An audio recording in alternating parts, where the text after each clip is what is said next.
বন্ধুরা, কয়লা পাচার মামলায় আজকে সুপ্রিম কোর্টে একটি গুরুত্বপূর্ণ শুনানি ছিল। আপনারা জানেন যে তৃণমূল কংগ্রেসের এক সাংসদ, অত্যন্ত প্রভাবশালী সাংসদ, তিনি এই মামলাটি করেছেন।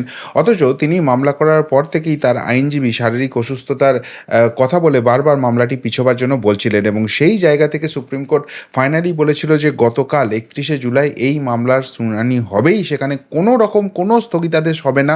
যদি কেউ অসুস্থ থাকেন তার বদলে অন্য কোনো আইনজীবীকে নিয়ে আসবেন, কিন্তু শুনানি হবে। সেই মামলায় গতকাল অর্ধেকটা শুনানি হয়েছিল, এবং তারপর কিন্তু সুপ্রিম কোর্ট ডিলে করতে চায়নি। আপনারা জানেন যে এই মামলাটি বেলা এম ত্রিবেদী এবং সতীশ শর্মা, দুই মাননীয় বিচারপতির ডিভিশন বেঞ্চে হচ্ছিল, এবং সেখানে আজকে কিন্তু আবারও এই মামলার শুনানি হওয়ার কথা ছিল। কেননা যিনি মামলা করেছেন সেই তৃণমূল সাংসদের আইনজীবী কালকে সারাক্ষণ ধরে নিজেদের কথা বলে গেছেন এবং বিভিন্ন পয়েন্ট তোলার চেষ্টা করেছেন, এবং সেই জায়গা থেকে ইডি কিন্তু তাদের বক্তব্য রাখার সুযোগ পায়নি, এমনটাই কিন্তু সুপ্রিম কোর্ট সূত্রে জানা যাচ্ছিল। এরপর আজকে সেই মামলার শুনানি হয়, এবং সেই মামলায় সেই শুনানি শেষে কি হলো সেটা তো অবশ্যই আপনাদের বিস্তারিত ব্যাখ্যা করব। কিন্তু সুপ্রিম কোর্টের যে আইনজীবীরা রয়েছেন, যাদের সূত্রে এই খবরগুলো পাচ্ছি, তাদের যে বক্তব্য, তারা বলছেন যিনি মামলা করেছেন তিনি কি আখেরে এবার ভয় পেতে শুরু করেছেন? তিনি কি স্পষ্ট দেখতে পাচ্ছেন যে গ্রেপ্তারিটা নিশ্চিত? আজকের সওয়ালে কিন্তু সেই জায়গাটা স্পষ্ট হয়ে গেল, এবং তার যে ভয়ের জায়গাটা রয়েছে, তিনি মামলাটাকেই ঘেঁটে দিতে চাইছেন। ইডির যে জায়গা রয়েছে সেটাকেই অসাংবিধানিক প্রমাণ করতে চাইছেন, এবং তাকে যে ডাকাডাকি করা যাবে না, মানে দিল্লিতে ডাকা তো অনেক দূরের কথা, তাকে ডাকাডাকি করাটাই অন্যায়। যেহেতু তিনি রাজনীতির কারবারি, তিনি রাজনীতি করেন, সুতরাং তিনি খুব ব্যস্ত। এই জন্য তিনি চোর, জোচ্চোর, বাটপার নাকি এইসব ঘটনার সাক্ষী, সেটা জানার অধিকারও নাকি ইডির নেই। এই দিকে মামলাটার মোড় ঘুরিয়ে দিতে চাইছেন, এবং অবাস্তব অবাস্তব সব দাবি সামনে নিয়ে এসেছেন।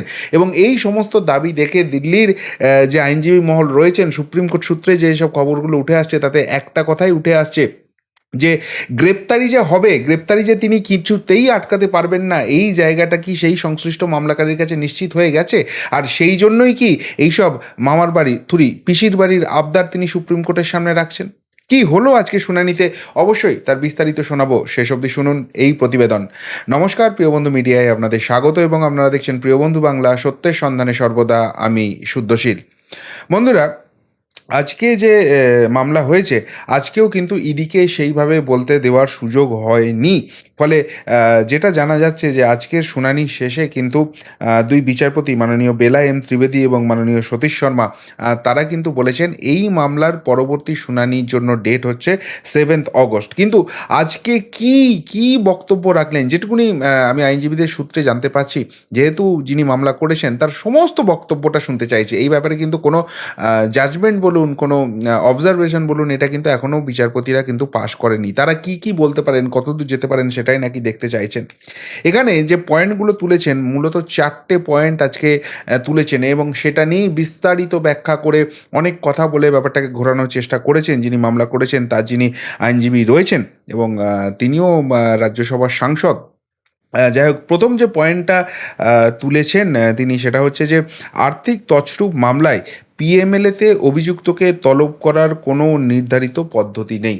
অর্থাৎ তার যে বক্তব্য হচ্ছে যে এখানে যখন PMLA, prevention of money laundering act, এই মামলার ক্ষেত্রে 160 ধারায় আপনারা জানেন যে অভিযুক্ত বা সাক্ষী তাদেরকে ডাকা হয়।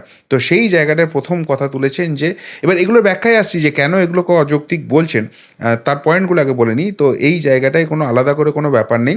সুতরাং আর্থিক তছরূপ মামলায় পিএমএলএতে অভিযুক্তকে তলব করার কোনো নির্ধারিত পদ্ধতি নেই। এবার 2 নম্বর যে পয়েন্টটা তুলেছেন বা যেটা নিয়ে সওয়াল করেছেন, সেটা হচ্ছে যে পিএমএলএতে কোনো পদ্ধতি নেই, এই পদ্ধতির অভাব একটা পদ্ধতিতে পরিণত হয়েছে। মানে পদ্ধতি নেই, এটাই একটা পদ্ধতি হয়ে গেছে। কোনো পিএমএলএতে সাক্ষী বা অভিযুক্তকে তলব করার কোনো পদ্ধতি নেই। সরকারকে, মানে এখানে কেন্দ্র সরকারকে দেখাতে হবে যে এমন একটি পদ্ধতি রয়েছে যা তারা অনুসরণ করছে। সরকারকে প্রমাণ করতে হবে সেই পদ্ধতি আইনসিদ্ধ ও যুক্তিসম্মত। মানে এই যুক্তিটা শুনে কার্যত হাসবেন না কাঁদবেন, সেই জায়গাটায় চলে গেছে। আচ্ছা, যিনি সওয়াল করছেন তাদের দলও একসময় সরকারে ছিল, এবং যিনি মামলাটা করেছেন সেই দলটিও কিন্তু সেই সরকারের শরিক ছিল। তো সেই সময় তো ইডির এই পিএমএলএ আইন ফাইন এগুলো সমস্ত কিছুই ছিল, তো এই জায়গাটা সরকারে থাকাকালীন কেন তারা ব্যবস্থা করেননি? এবং যিনি সওয়াল করছেন তিনি কেন্দ্রের মন্ত্রীও ছিলেন, তিনি কেন তখন এই নিয়ে প্রশ্ন তোলেননি? আজকে ডাকা হচ্ছে বলে সরকারকে প্রমাণ করতে হবে। ধরুন একটা সিম্পল এক্সাম্পল, ধরুন আপনার বাড়ি থেকে টাকা চুরি হয়েছে। এবার আপনার বাড়িতে 3টি কাজের লোক আছে, আপনার 2 আত্মীয় আছে এবং আপনার পরিবারের সদস্য আছে। আপনার সন্দেহ হচ্ছে, আপনার মনে হচ্ছে যে ওই যে 2জন কাজের লোক আছে তাদের মধ্যে থেকে একজন নিয়েছে। কেন মনে হচ্ছে? কেননা তার হঠাৎ করে মানে খেতে পেত না, সে হঠাৎ করে তার গ্রামে একটা রাজপ্রাসাদ তৈরি করে ফেলেছে। তার হঠাৎ করে বিশাল প্রতিপত্তি হয়ে গেছে, তিনি চাকরি ছেড়ে দিতে চাইছেন বা চাকরি ছেড়ে দিয়েছেন এবং খাওয়া দাওয়া একদম হচ্ছেন, যে লোকটা খেতে পেত না তার এরকম ফুলে ফেঁপে গেছে।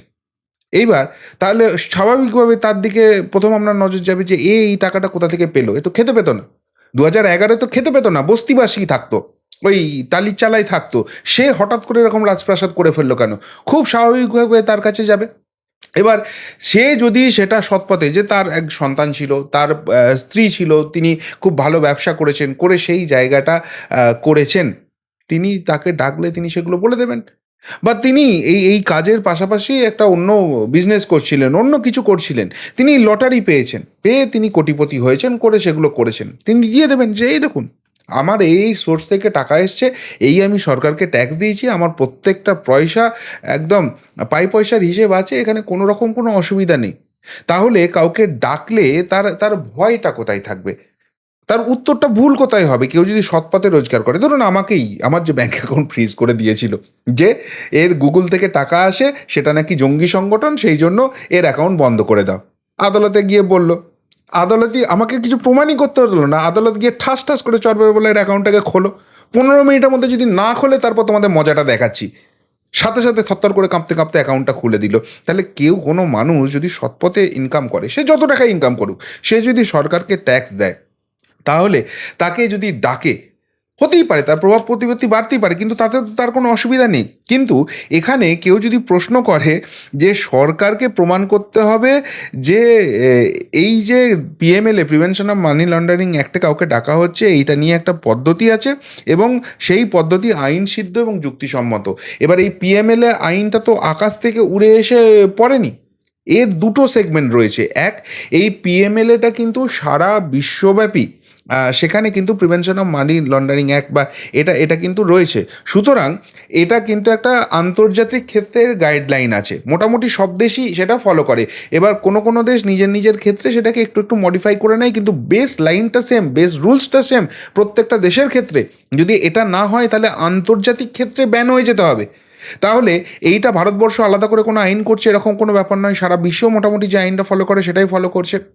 এবং 2 নম্বর অত্যন্ত গুরুত্বপূর্ণ যে জায়গাটা, সেটা হচ্ছে যে এই যে পিএমএলএ আইনটা, এটা তো লোকসভায় পাশ হয়েছে, রাজ্যসভায় পাশ হয়েছে, রাষ্ট্রপতি সাইন হয়েছে, তারপর তো এটা আইন হয়েছে। তাহলে এখন কেন সরকারকে এটা এটা নিয়ে করতে হবে? সেটা যদি করতে হয় সেটা তো তাহলে সংসদে গিয়ে আলোচনা করতে হবে। এবার 3 নম্বর যে পয়েন্টটা, সেটা মজাদার, মানে কেন বলছি যে এই আইনজীবী মহল বলছে ভাইপো ভয় পেয়ে গেছে, অ্যারেস্ট যে হবে এটা বুঝে গেছে, সেই জন্য আং বাং চাং বুকে ব্যাপারটাকে ঘুরিয়ে দেওয়ার চেষ্টা করছে। 3 নম্বর যে পয়েন্টটা বলছে ইডি চাইলেই কোনো ব্যক্তিকে যে কোনো জায়গায় তলব করতে পারে, এটা কিন্তু মৌলিক অধিকার হরণের শামিল। 5 বিচারপতির বেঞ্চ গঠন করে এটা নিয়ে বিবেচনা করার দরকার আছে। ওই বললাম না, পিসির বাড়ির আবদার করতে হচ্ছে। আচ্ছা, 1 নম্বর পয়েন্ট হচ্ছে যে, আবারও বলছি, ইডি ইডি কাউকে ডাকছে, আপনাকে ডাকছে না তো, আমাকে ডাকছে না তো, কেন ডাকছে না? তার কারণ হচ্ছে যে ইডি যাকে খুশি তাকে ডাকতে পারে না, তাদের কাছে নির্দিষ্ট তথ্য প্রমাণ থাকতে হবে এবং সেই জায়গাটায় তাদের কাছে সেই তথ্য প্রমাণ থাকলে তবেই তারা ডাকতে পারে। যে কোনো মানুষকে ডেকে তারা হ্যারাস করতে পারে না।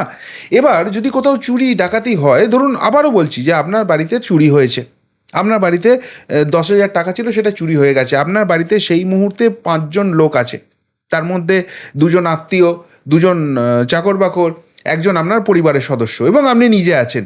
তাহলে যদি পুলিশকে খবর দেন, পুলিশ কী করবে? প্রত্যেককে এক এক এক এক করে সার্চ করবে, তাদের ব্যাগ, তাদের ব্যক্তিগতভাবে সার্চ করা হবে, তাদেরকে জেরা করা হবে, বোঝার চেষ্টা করা হবে যে তারাই চুরি করেছে না বাইরে থেকে কোনো চোর এসছে। তাহলে এটা কখনো মৌলিক অধিকার হরণ হয়? তাহলে এই যে এই এই ফেরেববাজগুলো, এই ছেঁচড়গুলো আমাদের বাড়ির দরজায় পুলিশ পাঠায়, সেটাও তো মৌলিক অধিকার হরণ।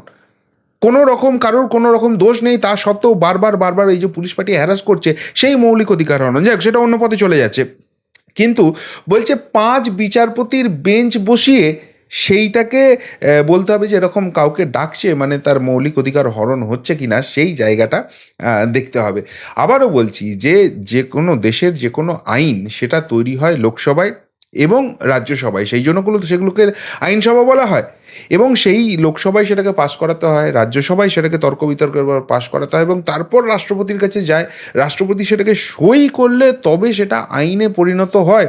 তাহলে এই ইডির যে ডাকা, কাউকে পিএমএলএতে ডাকতে পারে, এইটা তো লোকসভা রাজ্যসভায় পাশ করে এসছে। তাহলে 5 বিচারপতির বেঞ্চ এখন নতুন করে বিচার করে কি দেখবে? আইন তো সুপ্রিম কোর্ট তৈরি করতে পারে না। সুপ্রিম কোর্ট সেই আইনটার বেসিসে বিচার করতে পারে। ওই একটা মাথার মধ্যে ঢুকে গেছে, যেটাকে ঘেঁটে দিতে হবে, গ্রেপ্তারি এড়ানো যাবে না। এবং যেটা 4 নম্বর পয়েন্ট বলেছে, যেটা সব থেকে মারাত্মক, এবং সেই জায়গা থেকেই কথাটা উঠছে যে কতখানি গ্রেপ্তারির ভয় পেয়ে গেছে, থরথর করে কতখানি কাঁপছে। বলছে আমি এই তদন্তে সহযোগিতা করতে প্রস্তুত, কিন্তু কাল আমার কোনো স্টেটমেন্ট আমার বিরুদ্ধেই ব্যবহার করা হতে পারে। এটা মারাত্মক। আচ্ছা, একটা কথা বলুন, আপনি যদি সৎ পথে রোজগার করে থাকেন, আপনাকে একটা প্রশ্ন করা হচ্ছে, আমাকে আজকে প্রশ্ন করা হচ্ছে, আমাকে ইডি রেখেছে, ডেকে বলছে আপনার নাম কি? আমি আজকেও বলবো শুদ্ধশীল ঘোষ, কালকেও বলবো শুদ্ধশীল ঘোষ, আজ থেকে 10 বছর বাদেও বলবো শুদ্ধশীল ঘোষ, যদি না আমার স্মৃতি লোপ পেয়ে যায়। আমাকে যদি বলে যে তুমি টাকা কি করে রোজগার করেছো, আমি বললাম আমি ইউটিউব করি, ইউটিউবে গুগলের বিজ্ঞাপন আসে, সেখান থেকে আমাকে মাসের শেষে ইউটিউব যে টাকাটা পাঠিয়ে দেয়। এখন বলছে কত টাকা পেয়েছো, আর লাস্ট মাসে এত টাকা পেয়েছি। লাস্ট 1 বছরে কত পেয়েছো? 1 বছরে কত পেয়েছি আমার মনে নেই, আমাকে অ্যাকাউন্ট থেকে বলতে হবে। এবার আমি ব্যাঙ্ক অ্যাকাউন্টে গেলাম, ব্যাঙ্ক অ্যাকাউন্টে গিয়ে বললাম আমার স্টেটমেন্ট দিয়ে দাও। সেই স্টেটমেন্ট আমাকে ব্যাঙ্ক অ্যাকাউন্ট দিয়ে দিল। আমি ইডির সামনে গিয়ে বললাম এই যে গত 1 বছরে এই টাকা দিয়েছি। তুমি সরকারকে কত ট্যাক্স দিয়েছো? এক্স্যাক্ট মনে নেই, মোটামুটি এরকম একটা দিয়েছি। না, আমাদের এক্স্যাক্ট ফিগারটাই দরকার। আমি ইনকাম ট্যাক্স ডিপার্টমেন্টে গেলাম, সেখান থেকে আমার বা আমাকে অলরেডি যখন ট্যাক্স ফাইল করেছি আমাকে সেই ডকুমেন্টস দিয়ে দিয়েছে, আমি সেই ডকুমেন্টসটা গিয়ে দিয়ে দিলাম যে এই দেখুন এই টাকা ইনকাম করেছি, এই হিসেব হয়েছে, আমার সিএ হিসেব করে এই টাকা দিয়েছে। এই হিসেবটা যে সঠিক তুমি কি করে জানো? আমি মোটামুটি জানি, খুব ভালো জানি না। আমি একজন এই ব্যক্তি, এই আমার সিএ, একে আমি দিয়েছিলাম, তিনি হিসেব করে দিয়েছেন, এবং তারপর ইনকাম ট্যাক্স ডিপার্টমেন্টে এটা ফাইল করা হয়েছে, তারাও অ্যাকসেপ্ট করে সেটাকে অ্যাপ্রুভ করে দিয়েছে। তাহলে এই যে কথাটা, এটা আজকে যেটা হোক, কালকে যেটা হোক, আজ থেকে 10 বছর বাদে যেটা হোক, আজ থেকে 50 বছর বাদে যেটা হোক, আমার উত্তর তো একই থাকবে। তাহলে আমার কথাটা আমার বিরুদ্ধে কি করে ব্যবহার করা হবে, যদি না আমি 2 নম্বরই, যদি না আমি জোচ্চুরি, যদি না আমি ফেরেববাজি করে থাকি? এই জায়গাটাই হয়ে যাচ্ছে মূল জায়গা। ফলে স্বাভাবিকভাবেই যেটা স্পষ্ট হয়ে যাচ্ছে যে ইডির তদন্ত যেভাবে এগোচ্ছে এবং যেসব সাক্ষীদের নাম শোনা যাচ্ছে বা যেসব অভিযুক্তদের নাম শোনা যাচ্ছে, যারা দেশ বিদেশে পালিয়ে গিয়েছিল, দেশ থেকে পালিয়ে গিয়ে অন্য জায়গায় লুকিয়ে বসেছিল, যেখানে বন্দি প্রত্যার্পণ নেই, তারা নাকি ফিরিয়ে আনা হচ্ছে, বা যারা এই মামলায় মূল অভিযুক্ত, যাদের ডায়েরি পাওয়া যাচ্ছে, যেখানে একদম তারিখ ধরে ধরে, নাম ধরে ধরে সব দেওয়া আছে, সেই সমস্ত কিছু জেরা করে করে একটা মোটামুটি কনক্লুসিভ জায়গায় এসেছে। এবং সেই জায়গায় কিন্তু ফাইনাল ল্যাপে, ফাইনাল প্যাঁচে ম্যাচটা চলে এসেছে, এবং ইডি এবার কিন্তু কড়া পদক্ষেপ নিতে পারে। এই জায়গাটা ক্লিয়ার হয়ে যেতেই কি এবার ইডি যে ডাকছে সেই ডাকাটাকেই ভুল, ইডির যে আইনের উপর কাজ করছে সেই আইনটাই ভুল, এই জায়গাটা এস্টাবলিশ করার চেষ্টা করছে। এবং সেখানে সবথেকে বড় স্টেটমেন্ট ইউজ করা হচ্ছে যে আমার কোনো স্টেটমেন্ট আমার বিরুদ্ধেই ব্যবহার করা হতে পারে। পিএমএলএ কি? মানি লন্ডারিং একটা কি? মানি ট্রেলিং। ইডি তদন্ত করে মানি ট্রেলিংয়ের। আমার অ্যাকাউন্টে একটা টাকা ঢুকেছে, এই টাকাটা আমি এই কাজ করেছি, তার পরিপ্রেক্ষিতে আমার কাছে ঢুকেছে, এবং এর জন্য এই ট্যাক্স হয়েছে, আমি এই টাকাটা দিয়েছি। এই যে ইনফ্লো অ্যান্ড আউটফ্লো, এটাকেই তদন্ত করে দেখে সেটা সঠিক আছে কিনা। এবার আমার অ্যাকাউন্টে যদি কোনো জঙ্গি সংগঠনের টাকা ঢোকে, কোনো 2 নম্বরই কালোবাজারির টাকা ঢোকে, এবং সেটার জন্য আবার আমি এটাও হতে পারে যে ধরুন আমি ব্যবসা করি, আমি সৎ পথেই 1 কোটি টাকা ইনকাম করেছি, কিন্তু তার জন্য যে ট্যাক্স, গভর্নমেন্টকে সেই ট্যাক্সটা আমি পে করে নিই, সেটাও অন্যায়। এই দুটো জায়গায় ইডি তদন্ত করে। তাহলে সেই স্টেটমেন্ট যদি ঠিক থাকে, সেই টাকা পয়সার হিসেব যদি ঠিক থাকে, আমার স্টেটমেন্ট আমার বিরুদ্ধে কি করে ইউজ হতে পারে, এটাই তো প্রশ্ন। কিন্তু সেটা সব জেনে বুঝে গুলিয়ে দেওয়ার যে চেষ্টাটা হচ্ছে, সেই জায়গা থেকে একটা জিনিসই স্পষ্ট, একটা ছবি স্পষ্ট, যে গ্রেপ্তারি কিন্তু হবেই, এবং সেই গ্রেপ্তারি হবে সেটা যিনি মামলা করেছেন তিনি সবথেকে ভালো বুঝছেন, তার আইনজীবী সবথেকে ভালো বুঝছেন, সেই জন্য যে আইনটার উপর বেশ করে ইডি তদন্ত করছে সেই আইনটা ভুল, যে পদ্ধতিতে ডাকা হচ্ছে সেটা ভুল, এবং 5 বিচারপতির বেঞ্চ গঠন করে একজনকে ডাকা হবে কি হবে না, ইডি কাউকে ডাকতে পারবে কি পারবে না, সেইটাকে নাকি বিচার করতে হবে, এরকম পিসির বাড়ির আবদার চলছে। অর্থাৎ এই দেশে যে যা খুশিভাবে লুটপাট করতে পারে, চালাতে পারে, কিন্তু ইডি কাউকে ডাকতে পারবে না, কেউ কিচ্ছু বলতে পারবে না, যদি তিনি ওই বিশেষ দলের রাজনীতিবিদ হন বা বিশেষ গোত্রের রাজনীতিবিদ হন। অদ্ভুত একটা দাবি আজকে এস্টাবলিশ করার চেষ্টা করেছেন। এবং যেটুকুনি আজকে শুনলাম আইনজীবী মহলে, যে মোটামুটি তার সওয়ালে যা যা দিক ছিল কালকে এবং আজকে মিলে সেটা শেষ হয়েছে। এরপরে ইডির যে বক্তব্য আছে সেটা আজকেও শোনা হয়নি, সেটা ওই 7 তারিখে শোনা হবে, এবং তারপর কিন্তু এটা নিয়ে রায় হবে। এবং ইডির যেটা মূল বলার বিষয় রয়েছে সেটা হচ্ছে যে এই যে ডাকাডাকির ব্যাপারটা রয়েছে, এবার তারা যে ডাকাডাকিটা করতে চায় সেটা তাদের সুবিধা মতো তাদের অফিসে, সেটা দিল্লি অফিস হলেই সুটেবল হয়, নিউট্রাল প্লেস যেখান থেকে এই মামলাটা হয়েছে বা যে রাজ্যের অধিবাসী সেখানকার রাজনৈতিক পরিবেশ, বা সেখানে ইডির এর আগে যেভাবে আক্রমণ করা হয়েছে, তাদের প্রাণঘাতী হামলা করা হয়েছে, সেখানে তারা রিস্ক নিতে চায় না, এবং সেই জন্যই দিল্লিতে ডাকা হোক। এটা নিয়ে একটা মামলার ক্ষেত্রে একটা রক্ষা কবচ ছিল, সেই রক্ষা কবচটাও উঠিয়ে দেওয়া হোক, এটাই কিন্তু ইডির মূল ডিমান্ড, এবং সেটা নিয়ে কিন্তু 7 তারিখে ইডির যিনি আইনজীবী রয়েছেন তিনি সওয়াল করবেন। তো অবশ্যই আমাদের নজর থাকবে এবং সেই সংক্রান্ত যা কিছু খবর পাবো আপনাদের আপডেট দেওয়ার চেষ্টা করব। কিন্তু আজকের যে সওয়াল হয়েছে এবং যেভাবে সওয়ালটা হয়েছে আপনাদের বিস্তারিত ব্যাখ্যা করলাম, সেখানে দিল্লির আইনজীবী মহলে, সুপ্রিম কোর্টের আইনজীবী মহলের একটাই অবজারভেশন রয়েছে, সেটা হচ্ছে ভাইপো কিন্তু ভয় পেয়েছেন, এবং সেই ভয়টা গ্রেপ্তারি এড়ানো যাবে না এটা বুঝে গেছেন, এবং সেই জন্যই কিন্তু ব্যাপারটাকে এবার ঘুরিয়ে দেওয়ার চেষ্টা করছে। এখন সুপ্রিম কোর্ট সত্যিই ইডির হাত পা বেঁধে দেয় কিনা, কিংবা এই যে দুর্নীতির বিরুদ্ধে তদন্ত হচ্ছে সেখানে ইডির পিছনে জোরভাবে দাঁড়ায় যে না তদন্ত করো, চোরেদের ধরো এবং জেল ভরো, এই জায়গাটা তারা করে কিনা সেটা হয়তো 7 তারিখেই ক্লিয়ার হয়ে যাবে। তবে আজকে ওই সাংসদের আইনজীবীর যে সওয়াল, যে পয়েন্টগুলোর উপর বেশ করে সওয়াল, সেটা শুনে কি বলবেন? আপনাদের কি মনে হচ্ছে? আমি তো আইনজীবীদের কথা বললাম, আপনাদেরও কি মনে হচ্ছে যে তিনি ভয় পেয়ে গেছেন এবং সেই জন্যই এই পিসির বাড়ির আবদার করে ব্যাপারটাকে একটা ঘোরানোর চেষ্টা করছেন? নাকি সত্যিই তার যে ডিম্যান্ডগুলো রয়েছে সেটাই বাস্তবতা, ইডিই ভুল, সরকারি ভুল, গোটা দেশই ভুল, এবং তিনি তো ধোয়া তুলসী পাতা, ডেটল জলে ধোয়া তুলসী পাতা, তাকে এইভাবে ইডি ডেকে তার মৌলিক অধিকার হরণ করতে পারে না? উত্তরটা অবশ্যই কমেন্ট বক্সে কমেন্ট করে জানাবেন।